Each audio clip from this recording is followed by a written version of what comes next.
रामनाथ जी को शहर में आए अभी 2 साल हुए थे। उनका बेटा सचिन शहर में नौकरी करता था, इसलिए वह अपने पिता को भी शहर ले आया था। सचिन की पत्नी राधिका को रामनाथ जी का उनके साथ रहना पसंद नहीं था। वह चाहती थी कि हम अकेले में मजे से रहें। इसी बात को लेकर अक्सर घर में कहासुनी होती रहती थी।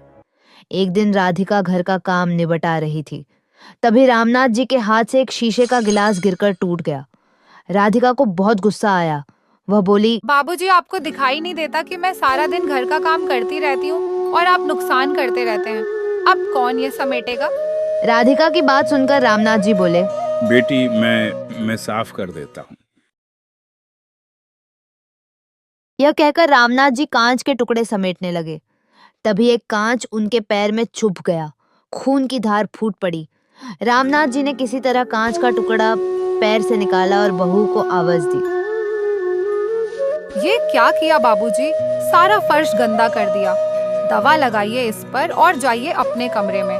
मेरा काम और बढ़ा दिया। रामनाथ जी लंगड़ाते हुए अपने कमरे में पहुंच गए। सामने टेबल पर उनकी पत्नी की फोटो रखी हुई थी।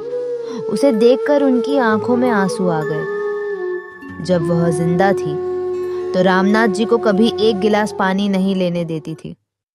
उनका बहुत ख्याल रखती थी। शाम को जब सचिन घर आया तो राधिका ने उसे सारी बात बता दी। सचिन पापा के कमरे में गया और बोला, पापा, मुझे लगता है आपको यहाँ लाना ही नहीं चाहिए था। आप एक जगह चैन से बैठ नहीं सकते क्या? रामनाथ जी कुछ नहीं बोले, बस चुपचाप बैठे रहे। कुछ देर बड़बड़ा कर सचिन बाहर चला गया। रामनाथ जी कहीं अतीत में खो गए। जब सचिन पैदा हुआ था, उन्होंने पूरे गांव को दावत दी थी। उनकी पत्नी यशोदा ने बहुत लाड प्यार से सचिन को पाला। सचिन जब थोड़ा बड़ा हुआ तो रामनाथ जी उसे अपनी साइकिल पर बैठाकर स्कूल छोड़ने जाते थे। गांव से दूर बड़े से स्कूल में उसका दाखिला करवाया था। दोपहर को खेत में काम करते करते हमेशा घड़ी देखते रहते थे। जैसे ही सचिन की छुट्टी का समय होता, उससे पहले ही स्कूल के गेट पर पहुंच जाते थे। सचिन को घर पर छोड़कर फिर साइकिल उठाकर भरी दोपहरी में खेत पर जाते और रात तक मेहनत करते थे। सचिन जब 8वीं क्लास में आया तो एक दिन अपने पिता से बोला, पिताजी, मुझे स्कूल छोड़ने मत जाया करो। सारे दोस्त मेरा मजाक उड़ाते हैं। मुझे एक साइकिल दिलवा दो। अच्छा, अपने बाप के साथ जाने में शर्म आती है तुझे? कोई साइकिल नहीं मिलेगी, जाना है तो पैदल जा। रामनाथ जी ने सचिन की बात को समझकर उसे साइकिल दिलवा दी। धीरे धीरे वह पढ़ लिख गया और शहर जाकर नौकरी करने लगा। रामनाथ जी से अब काम नहीं होता था। सचिन हर महीने कुछ पैसे भेज देता था। एक दिन सचिन गांव आया और उसने बताया कि उसने एक लड़की पसंद कर ली है। वो दोनों शादी करना चाहते हैं, लेकिन वह आप लोगों को शादी में नहीं बुला सकता। शहर की शादी में आप लोग सही नहीं रहोगे। यह सुनकर रामनाथ जी और यशोदा का दिल टूट गया। यशोदा ने तो कुछ ही दिन बाद बिस्तर पकड़ लिया। 2 महीने बाद सचिन राधिका को लेकर गांव आया, लेकिन एक ही दिन रुककर वापस जाने लगा। रामनाथ जी ने उससे कहा, बेटा, कुछ दिन रुक जा, शायद तेरी माँ की अंतिम घड़ियाँ आने वाली है। अगर तुम लोग कुछ दिन साथ रहोगे तो उसे अच्छा लगेगा। पिताजी, राधिका नहीं रुकेगी, उसे गाँव पसंद नहीं आ रहा है। उसके बाद दोनों वहां से चले जाते हैं। कुछ दिन बाद यशोदा जी अपने बेटे को याद करते करते दम तोड़ देती हैं। उस समय सचिन और राधिका दोनों 13वीं तक रुके थे। फिर रिश्तेदारों के कहने पर सचिन अपने पिता को शहर ले आया, लेकिन अब दोनों उनसे परेशान हो चुके थे। रामनाथ जी को अब कोई ठिकाना भी नहीं था। गांव का मकान और खेत सचिन ने बेच दिए थे। उसी पैसे से उसने एक फ्लैट खरीदा और किराए के मकान से उसमें आ गया था।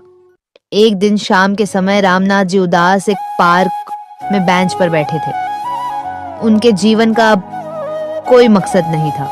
तभी उन्होंने देखा 3-4 उनकी उम्र के लोग वही पार्क में बैठे हंस रहे थे।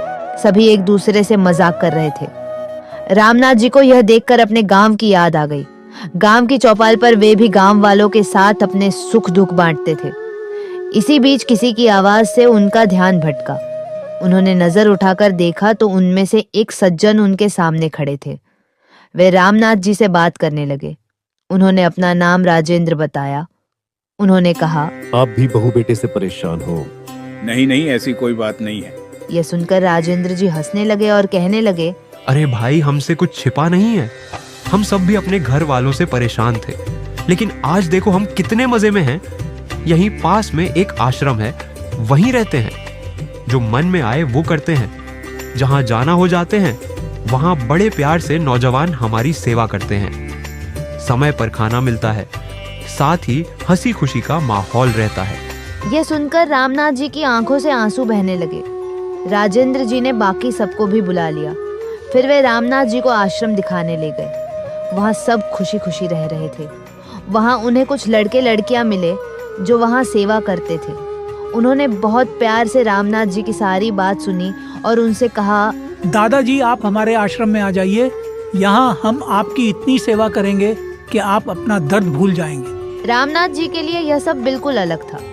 गांव में तो ऐसा कुछ नहीं था। अगले दिन वे अपना सामान लेकर घर से चल दिए।